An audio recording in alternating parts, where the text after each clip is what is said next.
The man known to history as Sir Francis Walsingham was born at some unknown date in the early 1530s, with most scholars believing his year of birth to be 1532. He hailed from Kent, most likely from the small town of Chislehurst, which today is a suburb of London, but which was then well to the south of the city. His father was William Walsingham, a successful lawyer of the time who had connections to government officials and senior nobles in the English capital. A brother of his, Francis's uncle Edmund, was a senior official in the administration of the Tower of London, a building which in early modern times served as both a prison and as the main fortress of the English capital. The Walsinghams had originally been based out of the capital in the late medieval period, where their success as vintners had allowed an ancestor to buy a large manor outside Chislehurst and to establish themselves as a leading gentry family in Kent. Francis's mother was Joyce Denny, a scion of the prominent Denny family who were influential in Hertfordshire north of London. Francis was her and William's only son, though they had 4 daughters who survived childhood as well: Barbara, Christina, Elizabeth, and Mary, and possibly others who died in infancy. Joyce would largely raise the children without their biological father, as William Walsingham died in 1534 when Francis was very young, and he never knew his father. Francis Walsingham's life was shaped utterly by the wider political events which played out in England in the 1530s when he was just a child, particularly in the sphere of religion. The Protestant Reformation had begun in Germany back in 1517, when Martin Luther produced his 95 Theses as an attack on the Roman Catholic Church. The protest against Rome spread across large parts of Central and Northern Europe in the 1520s. In England, the new Protestant movement found adherents amongst small groups of people, often from mercantile and governmental backgrounds in the cities and towns. But King Henry VIII was virulently opposed to Protestantism and had even written a staunch defense of the Roman Catholic Church, which had led Pope Leo X to bestow the title of Defender of the Faith on the English monarch. Things changed, though, during the early to mid-1530s, while Francis was just an infant. During these years, in an effort to acquire a divorce from his first wife, Catherine of Aragon, and sire a legitimate male heir by marrying his mistress, Anne Boleyn, Henry had split from Rome and made himself supreme head of the Church of England. This created a new Anglican church, which remained Catholic in most doctrinal senses. But Henry was now surrounded by a growing number of Protestant officials and nobles, and in the mid-1530s they used their influence with him to reform the church along Protestant lines. Yet England remained a country where Catholicism was still dominant.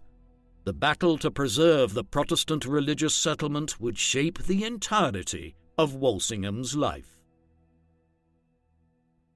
This video is sponsored by Magellan TV, the amazing documentary platform that covers ancient and modern history, science, the earth and nature, as well as historical drama. The site showcases real stories that have played a role in defining the past, which act to shape our future. Sir Francis Walsingham himself helped shape history by being Spymaster for Queen Elizabeth I. On Magellan TV, we recently watched She-Wolves, the early queens of England, which has an episode including Elizabeth. She was the courageous Virgin Queen whose motto was always the same.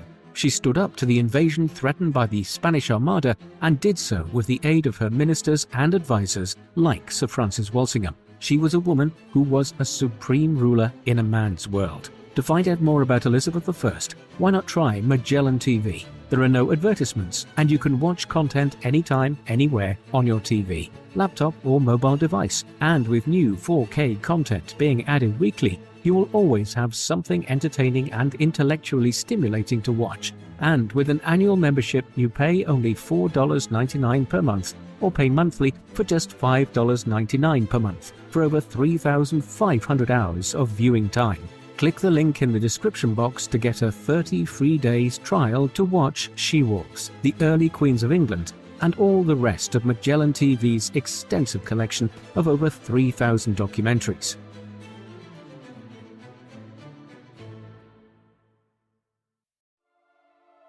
The details that are available for Francis's early life are very thin.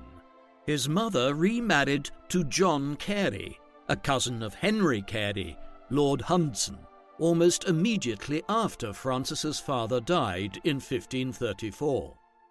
The Careys were connected to the Boleyn faction at the royal court, and so, as Walsingham grew up, he moved on the fringes of the court in London and aristocratic circles. These connections were not always a guarantee of success.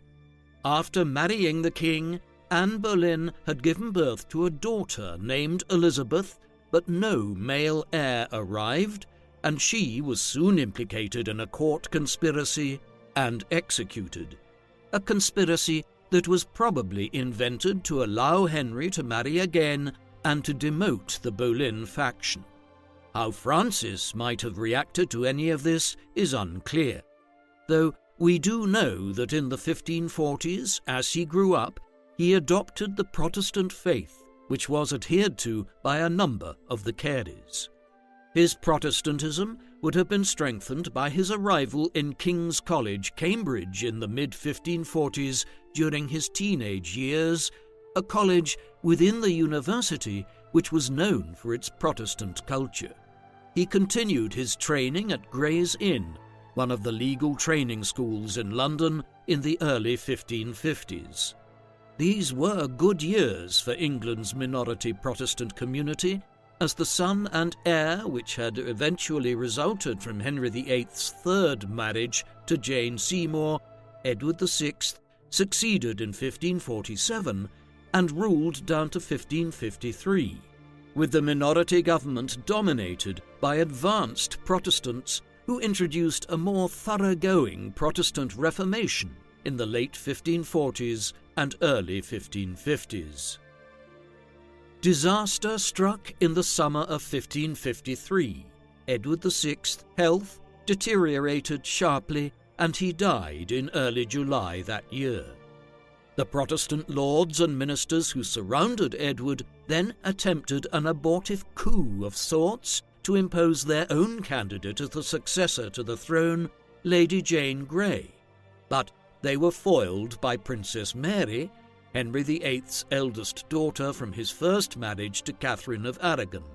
Mary foiled the attempt to establish Jane as queen and rose to the throne as Queen Mary I of England. With this, the Protestant Reformation, which had been gradually developed over the past 20 years, seemed to be at an end. Mary had been raised as an ardent Roman Catholic by her mother, and the humiliation and ill treatment of her mother by the Protestants who had surrounded Henry and his son in the 1530s and 1540s had not only left her determined to reimpose Catholicism, but also possessed of a hatred of the Protestants in England. Over the next 5 years, as she reigned between 1553 and 1558, Mary restored England's ties to Rome and imposed a brutal crackdown on Protestantism in England and Wales, with hundreds of Protestants burnt alive as heretics at the stake. Her reputation as Bloody Mary was exaggerated by Protestant propagandists in later decades, yet there is no doubting that Protestants were not safe in England during her rule.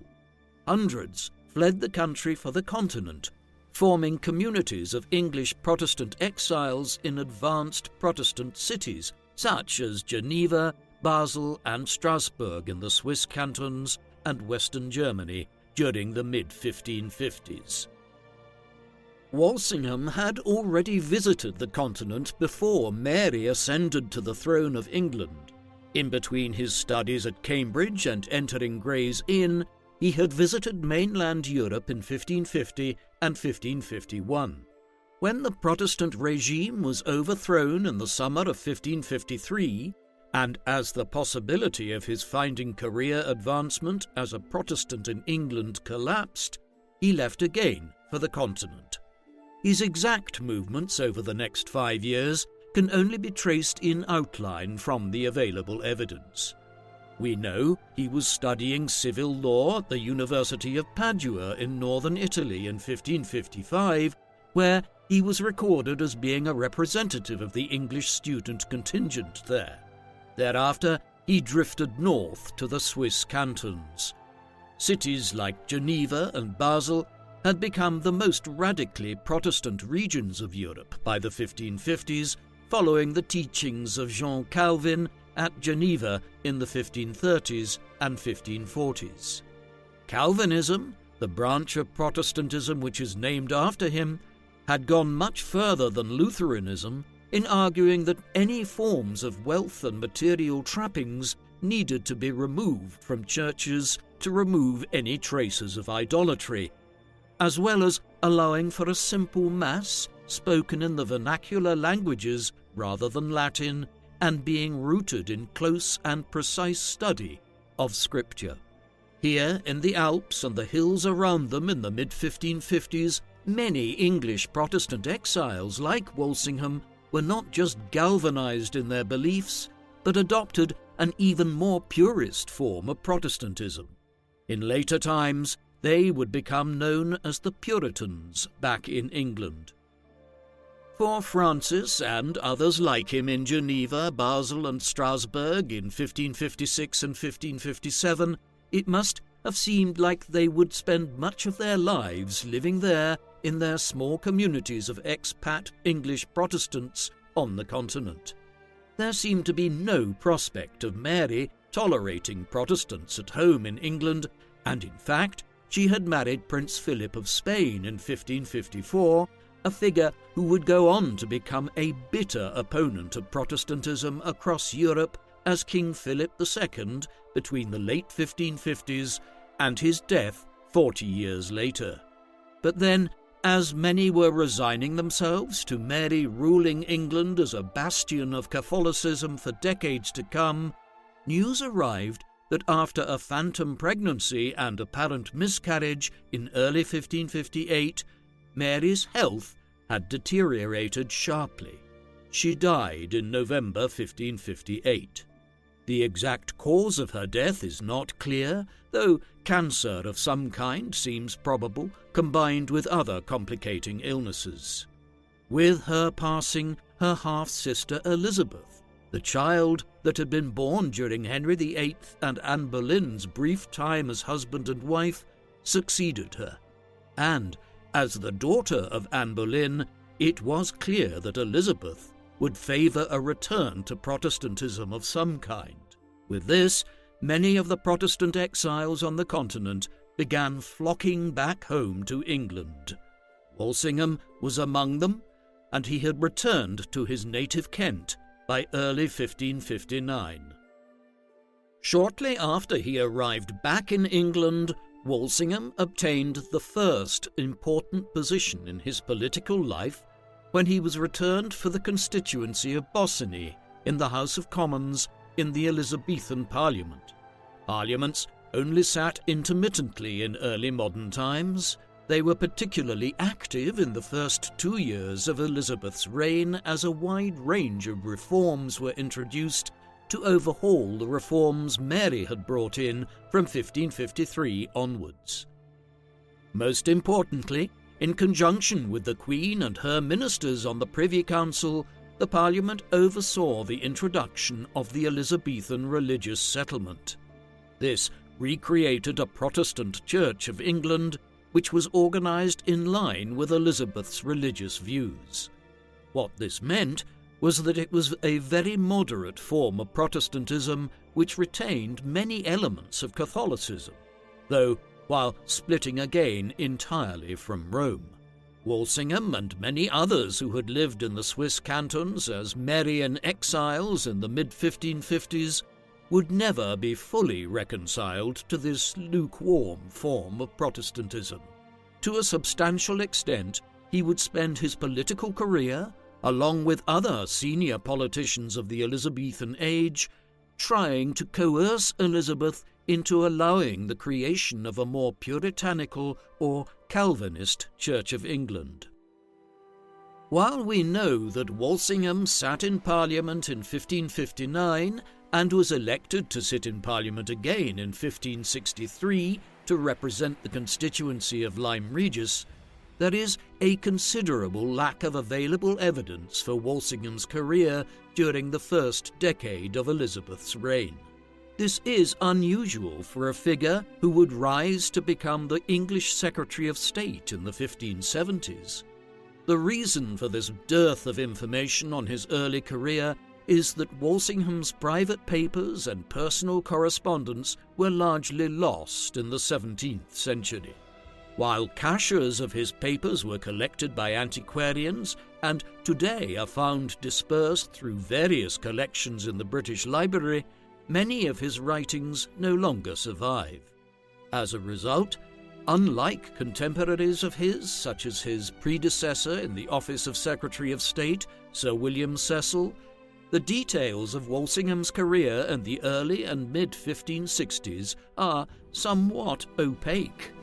What is clear is that as well as sitting in Parliament from time to time, he had acquired a position working under Cecil in London. At this juncture, his role was as an intelligencer, someone who gathered information for the regime to protect it from potential Catholic conspirators. In this, Walsingham began to draw on networks of contacts which he had on the continent from his years there in Italy, the Swiss cantons, and France. It was a role he would perform for the rest of his life in one form or another, as we will see. While the exact specifics of Walsingham's political career for much of the 1560s may be unknown to us, we know how his personal affairs developed during these years. In 1562, he married for the first time. His wife on this occasion was Anne Barne, a daughter of George Barne, who had been the Sheriff of London in 1545 and was elected as Lord Mayor of London in 1552. Anne, however, died in 1564, just a year and a half after she and Francis married. Hence, 2 years later, in 1566, Francis remarried, this time to Ursula St. Barbe, a daughter of Henry St. Barbe, a prominent member of the gentry in Somerset. They would have 2 children in due course, both daughters.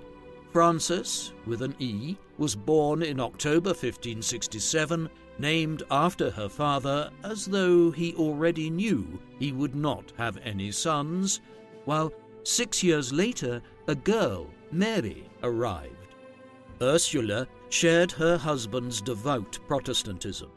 They also moved in fairly austere puritanical circles of the gentry and people they were circuitously related to at court and in London. The world of Elizabethan politics was a very narrow place of a few thousand people who knew each other very well, and the connections which the Walsinghams developed in the 1560s would have shaped their social world for decades to come. Meanwhile, as the years went by, they increasingly lived in London, where they had a home in Seething Lane near Tower Hill by the Tower of London. Yet Walsingham also retained lands in and ties to his native Kent. This was a common development of well-to-do members of the gentry and the minor nobility who often had both a London residence where they worked from and a country seat that they retired to during periods of respite or when waves of the plague hit London and the only way to get out of harm's way was to leave the capital altogether. Within a few years of his marriage to Ursula, Francis's career began to accelerate dramatically under the patronage of his old university acquaintance, William Cecil. Cecil was the most powerful politician of the reign of Elizabeth I, a man who served as Secretary of State in the 1560s and afterwards took charge of the state finances when he became Lord Treasurer of England. Walsingham's list of responsibilities under Cecil expanded in the late 1560s and early 1570s from his role as an intelligencer to increasingly performing a range of secretarial tasks and also acting as a diplomat. Over time, his political connections were also expanding as his sisters married a number of rising officials and politicians.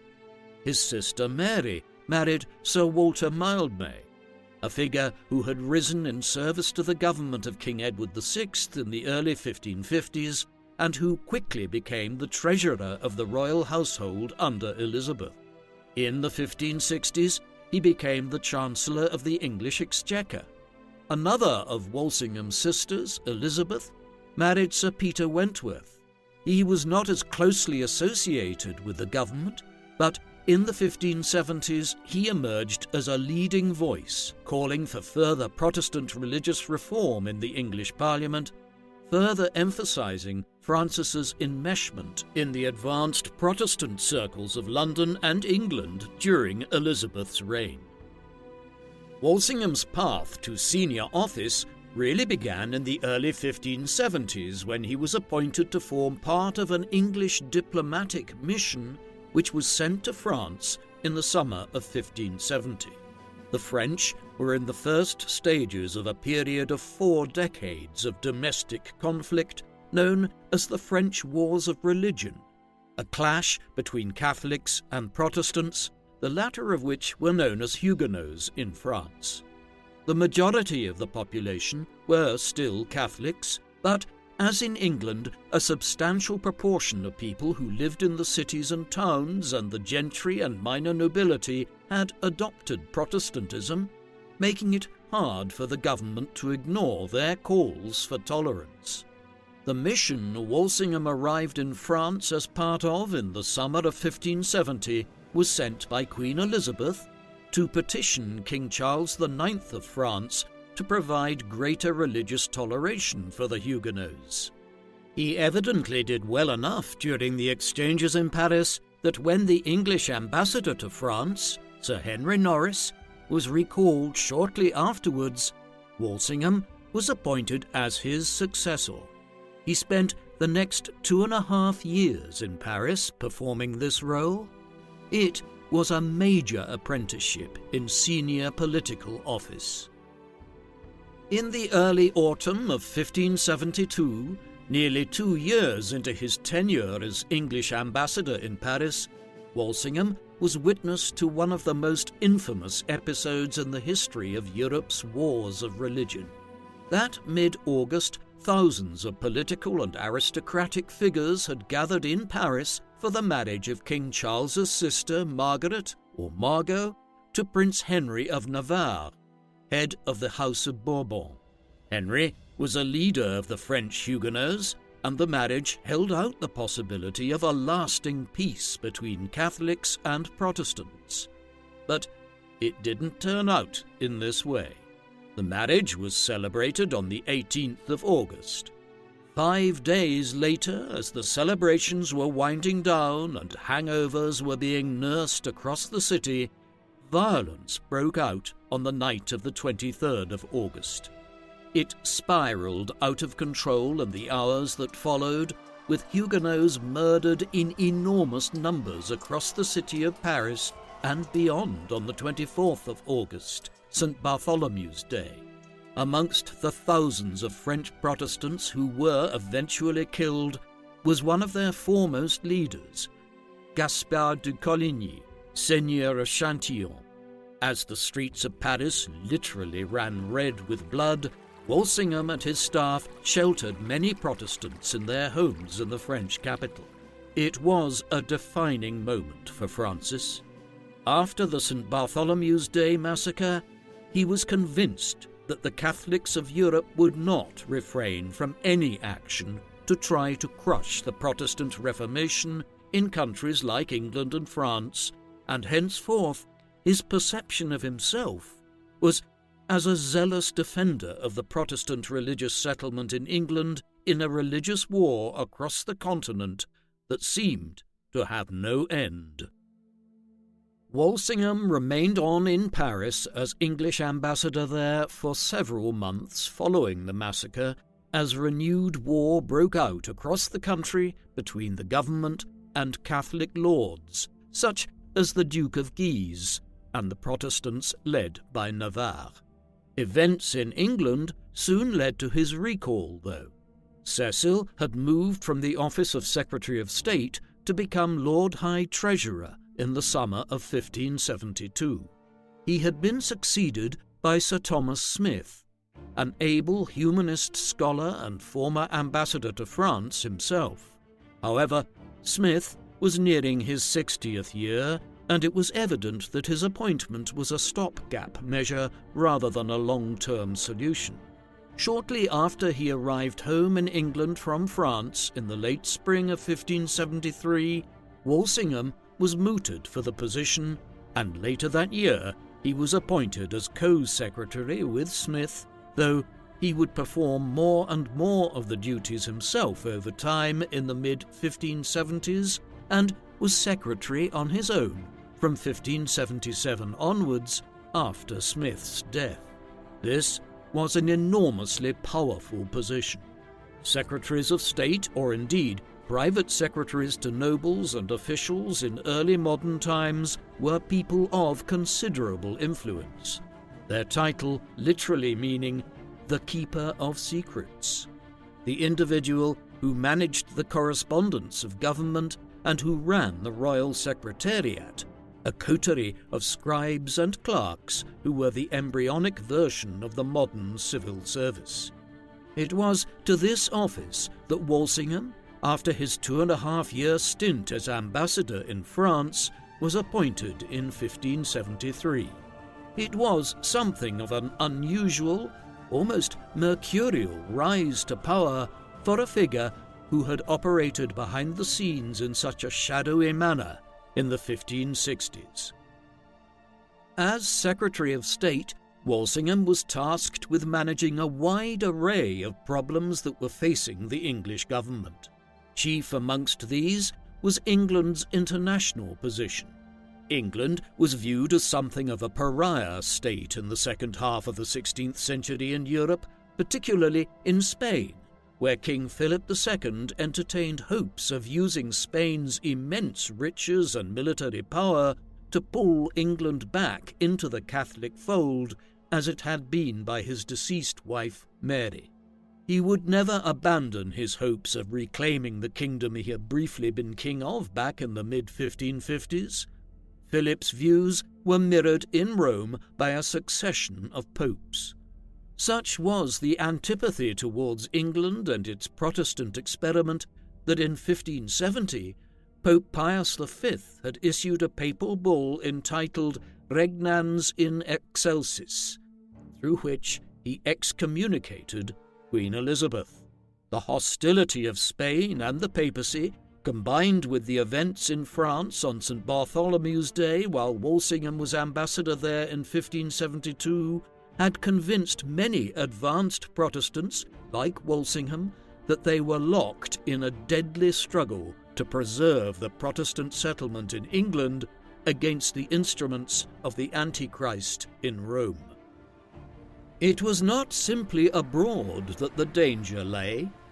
There were challenges which England faced and which Walsingham became central to confronting in 1573 when appointed as secretary, which lay much closer to home. One lay across the Irish Sea in Ireland. The country had only ever been half conquered by England in the High Middle Ages and had become a hotbed of opposition to the rule of Elizabeth's grandfather, King Henry VII, back in the late 15th century. Henry VIII had initiated a program of conquest there to reduce the island firmly to English rule and end its position as a security threat to the wider Tudor state, but progress was slow, and by the time Walsingham took up office in 1573, Ireland had become a source of endless local wars and rebellions and a massive drain on the English exchequer to finance the garrison there. Finally, and perhaps most importantly, at home in England, Mary Stuart, the former Queen of Scotland, was under house arrest in northern England, having fled there in the late 1560s after earning the antipathy of virtually the entire political establishment in Scotland. Her infant son, James, had subsequently been made king of a newly Protestant Scotland. Yet Mary's presence in England posed a threat to the safety of the Elizabethan regime, for she was a zealous Roman Catholic. This would not have mattered if Queen Elizabeth had married and produced her own heirs. However, she had shown a reluctance to marry, and despite numerous esteemed suitors, still had not done so by 1573, when Walsingham became secretary. If she did not marry soon and have children, Mary, Queen of Scots, would stand in line to the throne.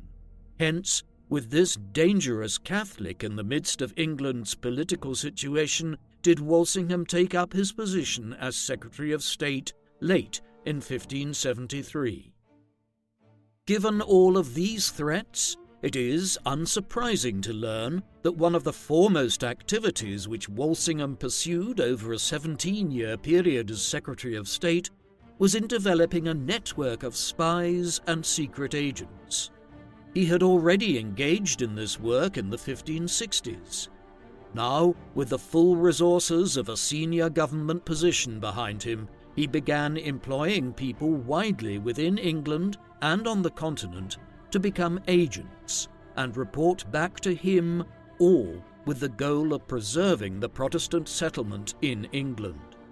Walsingham literally had dozens of individuals on his payroll, some of them travelling to Rome itself, where they functioned as double agents, inveigling their way into the confidence of the communities of the English Catholic exiles in the Eternal City. From there and other cities like Paris, and even Madrid, these individuals sent back reports to Walsingham in England, often written in cipher, where the people who they were reporting on were given code names from ancient Greek and Roman history. As a result, today, an individual can consult documents in the National Archives in London, where the actions of people like Julius Caesar or Hannibal and Alexander the Great can be read about as though they lived in 16th century Rome. If a document or legend which explains the ciphers and the code names has survived, we could decipher them and discover who was actually being reported on back to Walsingham in England. But often the contents of these clandestine reports remain impenetrable, as they were designed to be. Walsingham's role as a spymaster will be explored more in detail when we turn to events in the 1580s. In the immediate term after his appointment in 1573, his primary concern was with Ireland. The financial drain of the neighbouring island had become intolerable during this period, and Walsingham was tasked with devising a new policy for the island after Cecil, who had dominated Irish policy in the 1560s, effectively took a back seat on it in the 1570s. Walsingham began his efforts by setting up a client network there of officials loyal to him and serving in both Dublin, the seat of the colonial government, and wider afield in the provinces. Generally, his approach was more aggressive than what Burghley had favoured in the 1560s. Where some talk of accommodating the dozens of Irish lords had been entertained in years gone by, Walsingham was responsible for promoting a cadre of military hardliners in the second half of the 1570s, who governed the country from garrisons in the provinces, operating under commissions of martial law. In tandem, he began soliciting officials in Dublin to write to him with comprehensive plans for how to reduce the country fully to English rule, and there is direct evidence of Walsingham having confidences with the Queen on these matters. They were to no avail in the short term, though. As we will soon see, Walsingham's interventions in Ireland proved unfruitful. In England, from 1577 onwards, there was a renewal of the issue of Elizabeth's marital status. By then, she was into her mid-40s, and her childbearing years had passed. As a result, a marriage was not now being considered as a means of securing the succession. Instead, Elizabeth and her advisers, such as Cecil and Walsingham, were concerned more with how the Queen could hold out the prospect of marriage as a means of forging a powerful military alliance and so strengthen England's hand against its enemies in Madrid and Rome. There really was only one clear suitor at this time: Francis, Duke of Anjou and Alençon, the brother of King Henry III of France. He was born in 1555 and was nearly half Elizabeth's age. However, England was threatened by Spain, and France was riven internally, and the possibility of an alliance was worth a peculiar marriage. Negotiations were underway for several years in the late 1570s. Walsingham was at best tepidly in support of the marriage. His view of the French had been coloured by what he had witnessed in Paris on St. Bartholomew's Day in 1572, and he did not perceive them as a potentially reliable ally. Instead, what he, Cecil, and others had been preparing for many years was the possibility that if Elizabeth died without a clear successor, and if the security of the Protestant state was threatened, they would temporarily bring into being what was known as the res publica, or Commonwealth. We would call it a republic today. The possibility of having to bring such a res publica into being would continue to hang over the reign. Eventually, the marriage negotiations with Anjou broke down, and Elizabeth never married. When it came to affairs such as the marriage negotiations with the French or the management of Irish policy, these were not handled solely by the Queen, but through her direct interactions with Cecil, Walsingham, and a few other ministers. The body that governed England at the time, and which Walsingham had become a key member of in 1573, was the English Privy Council. This was a forerunner and the prototype for the modern government cabinet, though it was not forged by Parliament, but rather consisted of anywhere between 12 and 24 officials who were appointed by Elizabeth on the advice of her other ministers. It generally consisted of a mix of a few of the earls and lords of the realm who had political and administrative ability, men like Robert Dudley, Earl of Leicester, and officials like Cecil and Walsingham, who hailed from the gentry and were often well-educated humanists and lawyers. It was with these individuals, sitting around tables at Westminster and Greenwich Palace, that Walsingham spent much of his time with in the 1570s and 1580s. As Secretary of State, he had a role in managing the affairs of the Privy Council, though the practicalities were increasingly handled by a number of clerks, one of whom, Robert Beale, was married to Walsingham's wife Ursula's sister Edith, and so was Walsingham's brother-in-law. Beale also occasionally acted as understudy as Secretary of State for Walsingham during several bouts of extended illness which he suffered from in the 1580s. Walsingham's wider job as Secretary of State required a methodical nature. He was tasked with handling more bureaucracy and correspondence than any other individual within the English government. From Ireland alone, for instance, there are thousands of letters either addressed to or sent from Walsingham between 1573 and 1590, while he also handled correspondence from dozens of ambassadors, diplomats and spies across Europe. Many of these letters have ended up in amongst the state papers in the National Archives in London, though the exact extent of Walsingham's writing is not known, as his own personal papers have been largely lost. What we can be sure of is how methodical he was. A daybook or catalogue which he kept of his papers in his home on Seething Lane in London, and which has survived down to the present time in the British Library, provided lists of folders of documents categorised according to whether they related to Ireland, England, Scotland, France, and a wide range of other areas, a level of administrative sophistication which was not common anywhere in Europe at the time. And it was not simply that he brought a unique level of organisation to his role.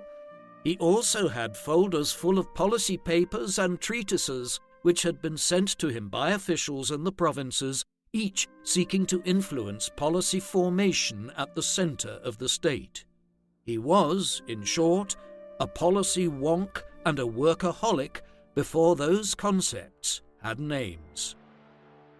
Walsingham's fastidious nature and obsessiveness were necessary attributes in maintaining his position as the second most powerful politician in England, junior only to Sir William Cecil. His power was certainly not based on his relationship with the Queen. Although numerous films and popular accounts of Queen Elizabeth I's life and reign have depicted her relationship with Walsingham as an almost affectionate one, this was not the case. He loathed her inability to make decisions and her tendency to both procrastinate and change her mind about policies over and over again, something which every member of the Privy Council had to contend with. Her unwillingness to spend money was also a point of contention. Elizabeth ran a tight ship when it came to expenditure, something which hamstrung ambitious officials like Walsingham. They also clashed on religion. Elizabeth was a very mild Protestant, one who enjoyed the pageantry and ritual of Catholicism, but was unwilling to rule under the thumb of Rome. Walsingham was a Puritan. All of this could create tension. He once exclaimed that each of Elizabeth's most senior officials would prefer to live in Ethiopia in Africa rather than serve under her, so impossible was she to work with, while Elizabeth once threw a slipper at him and called him a protector of heretics in reference to his support for the Puritans in Parliament. When things were especially bad between them, he feigned ill health so that he could absent himself from court and work from his house in London without having to deal with what he perceived as her difficult personality. However, while there might not have been warmth at times, there was respect between monarch and minister, and for all his proclamations of his desire to live in Ethiopia, he served her loyally as secretary for the better part of 2 decades. The extent of the manner to which Walsingham had to constantly be at his desk writing became evident when a major emergency erupted in Ireland in the summer of 1579. It was wrought by the arrival back in Munster and the south of the country of James Fitzmaurice Fitzgerald, an Anglo-Irish lord who had left for the continent half a decade earlier to solicit aid for what he advertised as a Catholic crusade back in Ireland. He arrived in his native Munster in the summer of 1579 with a small contingent of Spanish troops which had been paid for by Pope Gregory XIII. Fitzmaurice's arrival triggered a wider rebellion in Ireland, which was soon joined by the Earl of Desmond, the most powerful lord of Munster. The Desmond Rebellion would drag on for the next 4 years, requiring the infusion of thousands of troops into Ireland. Walsingham was at the very heart of managing the war effort in London. He had dozens of correspondents in Ireland who updated him on military and administrative affairs, while he was also heavily involved in everything down to sending gunpowder to Ireland and managing the supply of food for the soldiers in Munster from the western ports of England and Wales. Today, things like this would be performed by entire departments of bureaucrats during wartime. Walsingham handled a large amount of it himself from Whitehall or his house in London, armed with little more than a quill and inkpot and a small staff of clerks. It eventually worked out. In 1583, the rebellion was finally suppressed.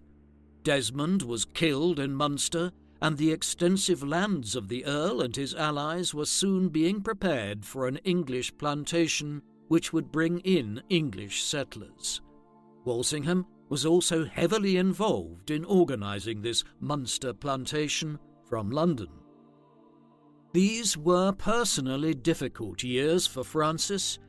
His younger daughter, Mary, died in 1580 at 7 years of age. This was not a wholly unusual development. Children had a 30% or so chance of dying in early modern times before they reached their teenage years from a range of different illnesses or conditions, which vaccines, antibiotics, and modern medicine have rendered largely harmless. It is hard to assess how he took her passing, as while there is no shortage of letters written by Walsingham in the state paper archives, these were business papers. His personal correspondence, in which he might have revealed his sorrow, is largely lost, while Francis's wife, Ursula's reaction is completely unknown. While we know a lot about the wives of certain leading officials at this time, notably Mildred Cecil, Sir William's wife, Ursula Walsingham is a mystery who history has left little record of other than her marriage. 3 years after Mary's passing, Francis's other daughter, Frances, married Sir Philip Sidney, one of the great poets of the English Renaissance and the author of A Defence of Poesy and the Countess of Pembroke's Arcadia. Francis arranged the marriage, which the Queen had been opposed to, in order to cement a political alliance with the faction which surrounded the Earl of Leicester and the Sidneys. Yet Sir Philip would be dead just 3 years later, and Frances would marry Robert Devereux, 2nd Earl of Essex, thereafter latterly a partial inspiration for Shakespeare's Hamlet. It was a colourful marital life for the Spymaster's daughter. Around the same time that Frances Walsingham was marrying Sir Philip Sidney, her father was uncovering one of the most serious plots against the Elizabethan government that it faced. This centred on Sir Francis Throckmorton, a member of a prominent northern family who had grown up to be a Catholic and had fallen under the influence of extremist English Catholic exiles in Europe while visiting the continent in the early 1580s. In 1583, Throckmorton returned to England with a plan to depose or kill Queen Elizabeth, free Mary, Queen of Scots, from the house arrest she had been under in northern England since the late 1560s, place her on the throne, and then begin restoring England to the Roman Catholic fold. In this, he was aided by elements within the French government and the French ambassador in England. But Walsingham was always one step ahead of him. A secret agent that he had placed in the household of the French ambassador to England, where he lived near Fleet Street in London, managed to acquire details of the plot and related them to Walsingham. Before his plan could ever be brought to fruition, Throckmorton was arrested and questioned under torture. He revealed extensive details of the plot, while Walsingham also employed several other agents to determine the extent of both French and Spanish involvement in the plot. Throckmorton was executed in the summer of 1584 following a trial. Perhaps most importantly, Walsingham also convinced Elizabeth in the aftermath of the Throckmorton plot to sign the Bond of Association, a legal document which granted permission to the signatories to order the murder of anyone who tried to overthrow Elizabeth henceforward. His aim in doing so seems very clear in retrospect. If Mary Queen of Scots was implicated in another plot like that of Throckmorton, it would provide a legal basis for executing her. The uncovering of the Throckmorton plot had graver implications still. By the time it occurred, relations between England and Spain were already at rock bottom. They had been deteriorating for many, many years, starting especially back in 1570, when Elizabeth was excommunicated with the blessing of Philip II, and when the English requisitioned a number of Spanish ships in England's ports. They deteriorated further as England provided aid throughout the 1570s to the Dutch Protestants, which were fighting what would ultimately be a successful war of independence against the Spanish in the Spanish Netherlands. Then, in the late 1570s, Elizabeth had sanctioned Sir Francis Drake, an English naval commander, to attack Spanish settlements and shipping in the Americas. He set off on a famous voyage which saw him pillage Spain's American colonies and then complete the second ever circumnavigation of the globe. In retaliation, the Spanish provided aid to the rebels in Ireland and had conspired with Throckmorton.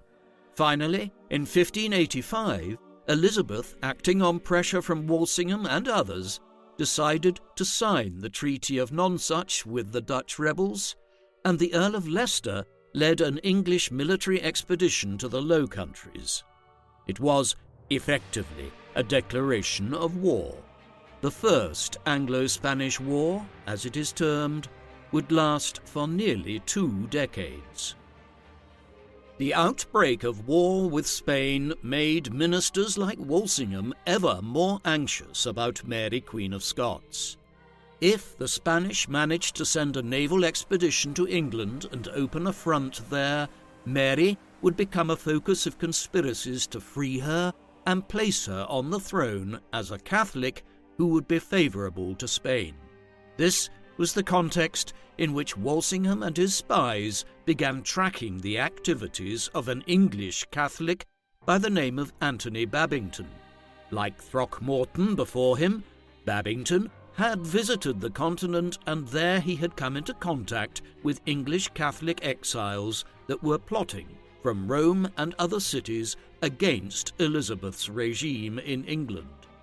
In the mid-1580s, he returned to England, and he began contacting individuals connected to Mary Queen of Scots in coded cipher to organise a plot to free her from house arrest, assassinate Elizabeth, and have Mary claim the throne. Babington never stood a chance.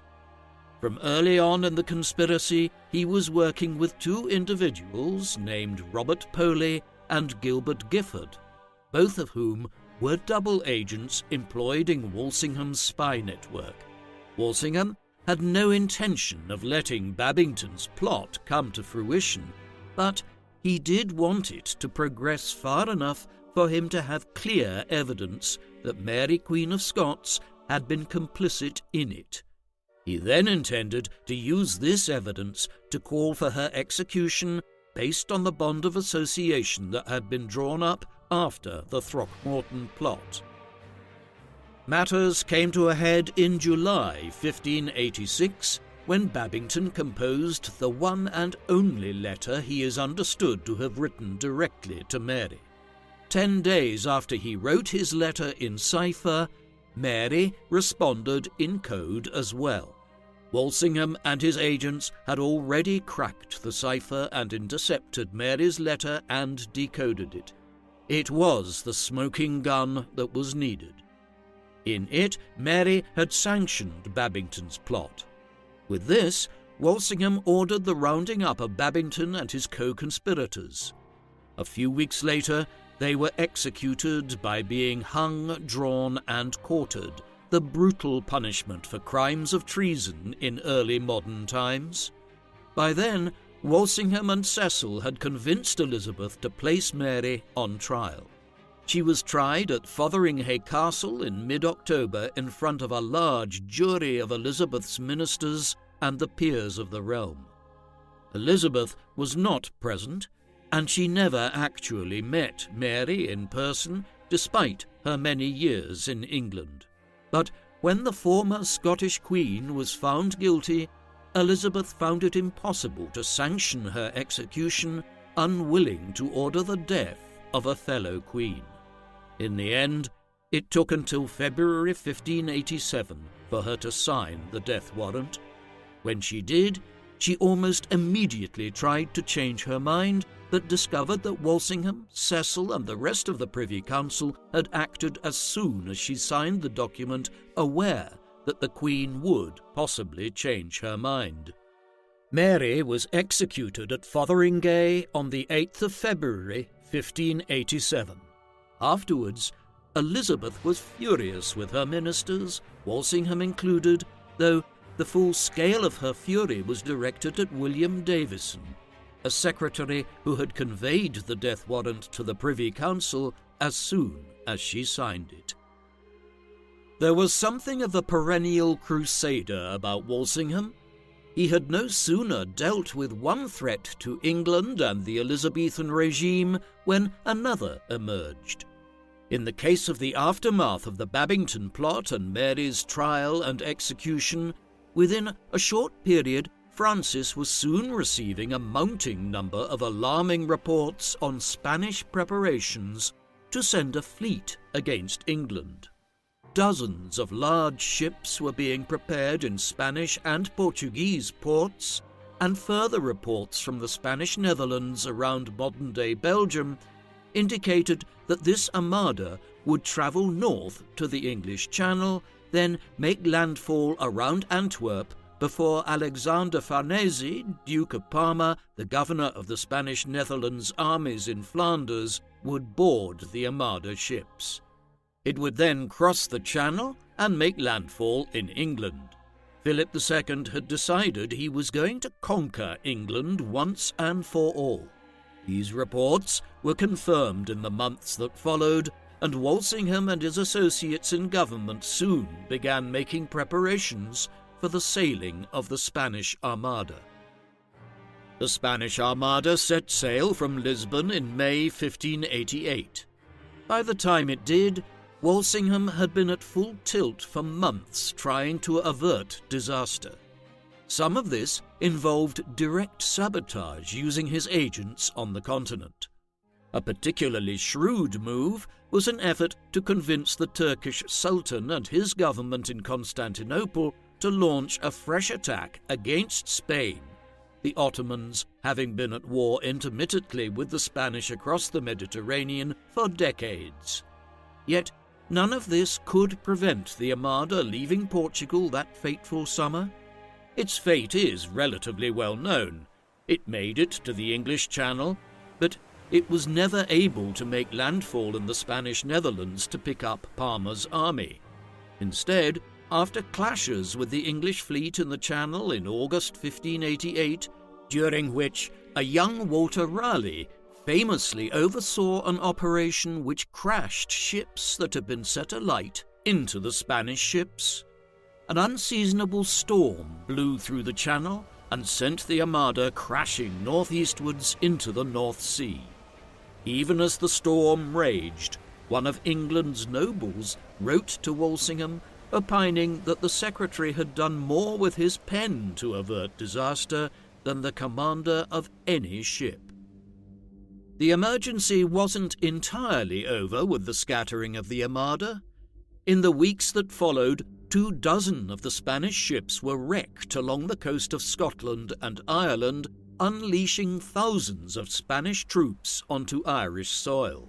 Walsingham was front and centre in clearing up this mess in the weeks that followed, with correspondents furiously crossing the Irish Sea to tell local commanders, like Richard Bingham, governor of Connacht, the western province of Ireland, to identify where ships had crashed along the coast as quickly as possible and slaughter the survivors where necessary.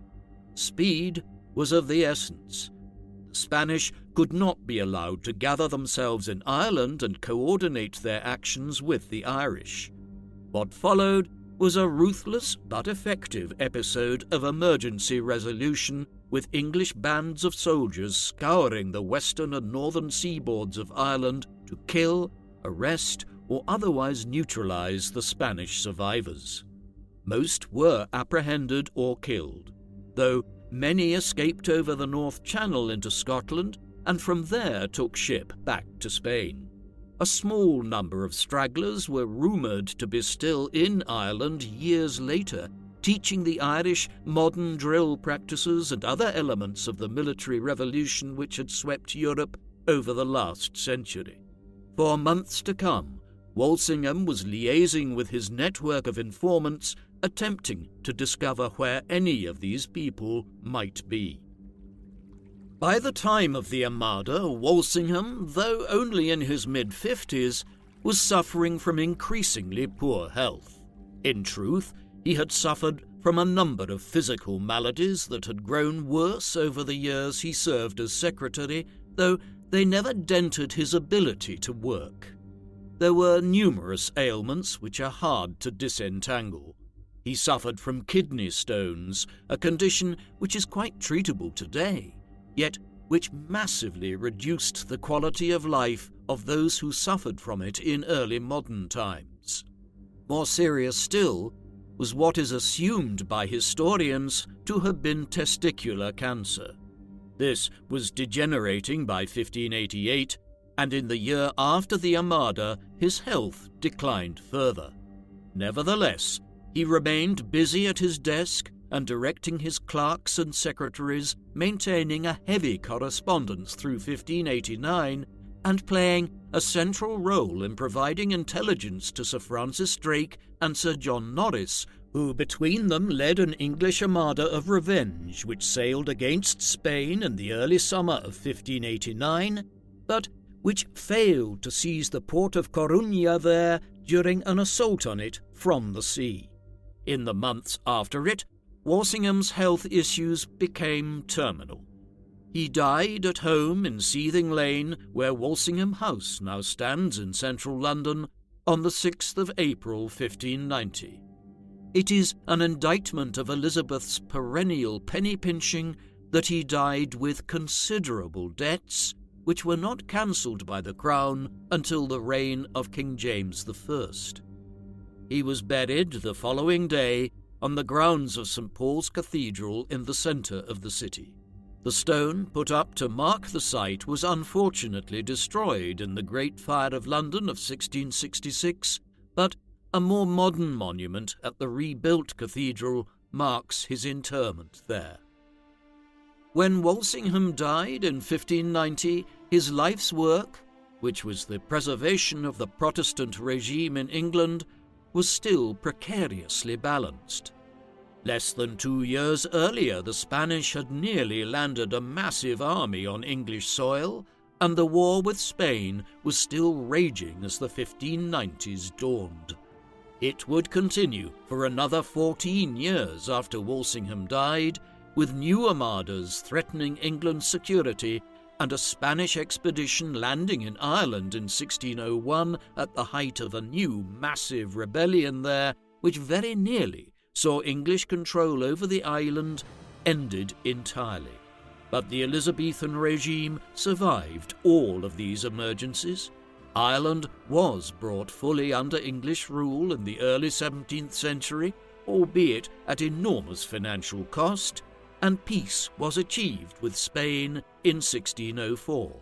Moreover, when Elizabeth died in 1603, William Cecil's son and political heir, Robert, organised for James VI of Scotland, a Protestant, to come south and succeed her. Consequently, after decades in which the security of the Protestant regime was under threat, and in which the possibility of a new reversion to Catholicism had hung over the political establishment in England, such as had occurred when Mary became Queen back in 1553, the battle which Walsingham had fought his entire political life was won. England remained a Protestant state free from the manacles of Spain and Rome. His life's work was successful, though he never lived to see it. Francis Walsingham was one of the most important political figures in England of the early modern era. As Secretary of State between 1573 and 1590, he led the English bureaucracy during a period of enormous crisis in England's ascent from being a second-tier European power to becoming one of the most important states in Europe. His life was lived around the preservation of England's status as an independent Protestant country, and he performed his duties as Secretary of State with that goal ever in mind. A man of seemingly limitless energy and zeal for administration, he took on a huge range of duties, from managing Irish policy, overseeing many foreign embassies and liaising with other members of the Privy Council, to everything from finances to religious policy. Perhaps his greatest role was as Elizabethan Spymaster, and Walsingham has a claim to being the man who founded the English Secret Services. Not everything he did was successful, and there was a ruthlessness to Walsingham which was unpleasant in many ways.